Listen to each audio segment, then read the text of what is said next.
MLA camp office guest house శిఖం భూమిలోనే కట్టినాం. మాజీ ఎమ్మెల్యే గండ్ర వెంకటరమణారెడ్డి అక్కడే ఆలయం కాంప్లెక్స్ కూడా కట్టినాం.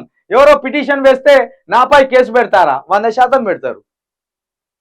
కట్టినోడు ఎవడో వాని మీదే పెడతారు, నాపై పెడతారా? అంటే నువ్వేమైనా దేశానికి సుప్రీమా?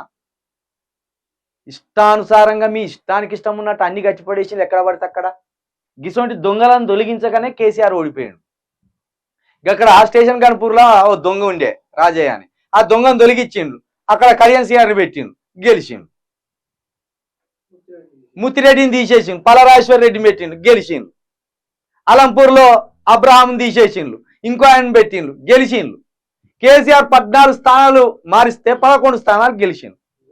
హుజరాబాద్లో అక్కడ కూడా గెలు శ్రీనివాస్ యాదవ్కి ఇచ్చినగా ఉప ఎన్నికలలో ఓడిపోతే పాడి కౌశిక్ రెడ్డి గెలుస్తారని పెడితే గెలిచిండు.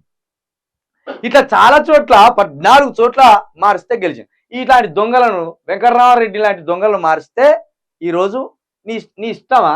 మీ ప్రభుత్వం శిఖంలో కట్టినా అంటే ఉప్పలు కూడా ఆ లక్ష్మారెడ్డి గెలిచిండుగా. లక్ష్మారెడ్డి ఆ శిఖంలో కట్టినామని కేసీఆర్ ఏమన్నాడు? భూములే లేవు, మేము పంచలేదు, దళితులకు 3 ఎకరాలు అన్నాడు. మరి మీకు ఎట్లా వచ్చినాయి? శిఖం భూమి మీ అయ్యా అవ్వలు రాసిచ్చి మీ తాతలు కట్టుకోర్రి అని చెప్పిండ్లా. క్యాంప్ ఆఫీసు ప్రజలకు అక్కడికి వచ్చేదా? మీ పార్టీకి అక్కడికి వచ్చేది? దానికి ప్రజలకేం సంబంధం? కాకపోతే మీ కార్యకర్తలు వద్దరు కావచ్చు, ప్రజల వస్తే అది చెప్తాను. ఇది కూడా ఒక పొరపాటు కేసీఆర్ చేసింది.